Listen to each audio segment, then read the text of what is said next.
I don't know. Here, just come out. Can you hear me? Yes. How's that? A couple of things. My name is Bob Fioretti, and I'm running for Cook County Board President. Fioretti's an easy name to remember if you want to get ready for Fioretti. So, but what does Fioretti mean? It's a word in Italian that was, my grandfather was found in a field of little flowers outside of an orphanage, and hence they gave him the name Fioretti. My dad and my grandfather, if I said my dad, I meant my grandfather. My dad and my grandfather came to this country believing in the American dream, believing that we could have a good education for their kids, believing that there should be economic opportunity for our kids. My dad's father died when he was in 7th grade, right down the block here, at the George M. Pullman grade school, right about 113th and Forestville. Oh. You know, they settled here. My grandfather got killed on the railroad. You know, and in this community that we have here, I learned my values. I was born in Roseland Hospital. I lived in Roseland, not in Pullman, but I came here. When I worked for Harold Washington, I found I lived in an apartment here. And when I worked with Harold Washington, I developed further my ability as a civil rights attorney. When I worked for Harold Washington, I was on the hiring committee, so we made sure things were equal. You know, I learned my values here, that not everybody is treated equally. And I had a paper route. I bussed tables at 103rd in Michigan. You know, that Pullman clock tower, the work with Emo Jones and when that burned down, I was able to get $10 million for that. I brought Hillary Clinton as the First Lady down here right before they left office. And that was in 1999, just before they left. And she had every political person down here. You know, county board president is an important position. The individual there has failed our communities. Yes, he has. You know, I was a second ward alderman. Second ward, most diverse ward in the city of Chicago. I followed in his footsteps earlier, Bobby Rush. When I was elected, it was 76% African American. People were fed up then, and they're fed up now. You know, I had to control the developers. I took not a dime from developers. I gave back $100,000 to developers. Not like Toni Preckwinkle, who takes money from every person who she makes and makes deals with. Contracts, tax lawyers, and people wanting to do business with the city. It was interesting. I don't know how many here support J.B. Pritzker, but he wrote big checks to her this week. $56,100 to her own fund and $56,100 to her 4th Ward fund. And of course, you saw all the other monies that J.B. Pritzker gave to our weak-kneed aldermen. I'm going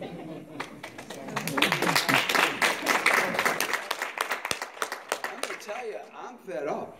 I'm fed up with the violence. You know, you wonder why we're having violence when we have a county board president. Let's think about what she did 8 years ago. She ran on one issue and one issue only, to destroy Todd Stroger's 1-cent sales tax. She destroyed and cut a family legacy. And she got rid of it, but she brought it back. Yeah. What do you think she's going to do with the soda tax? Bring it back. She'll bring it back. Yep. She won't be in office. Yeah, that's right. I'm wondering where I got my wife. And she's my biggest supporter.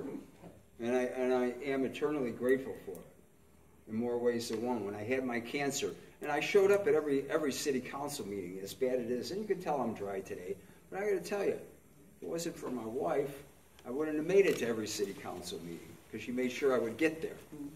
You know, I had stage 4 cancer, surgery, 33 hits of radiation, a feeding tube. I lost 50 pounds, lots of chemo. I put 45 back on, so you can imagine what I look like 50 pounds lighter.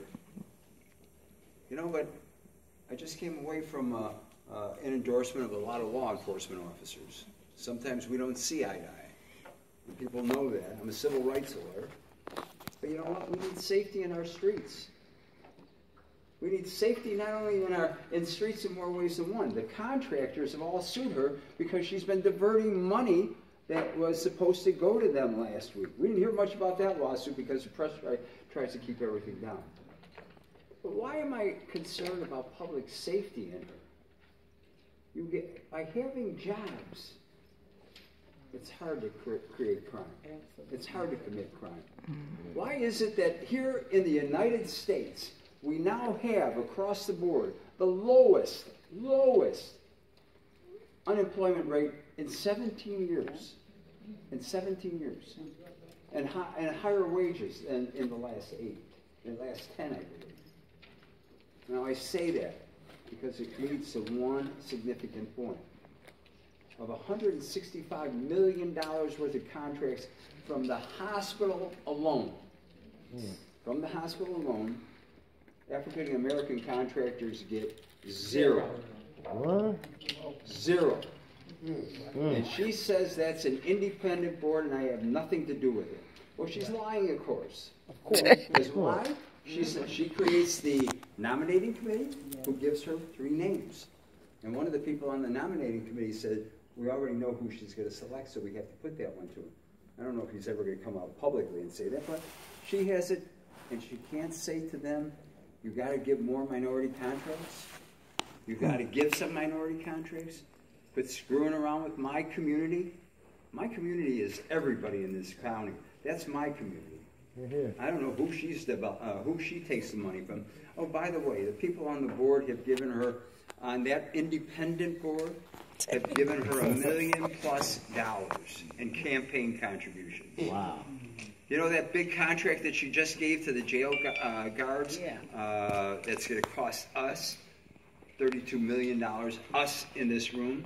They gave her on Wednesday also $5,000, bringing their total to about the local 700 of the Teamsters. And God bless the Teamsters. You know, I shake my head. They've given her about $260,000. If that's not pay to play, I don't know what is. We ought to be outraged. We ought to be upset and saying, what the heck is going on? You know? I don't know.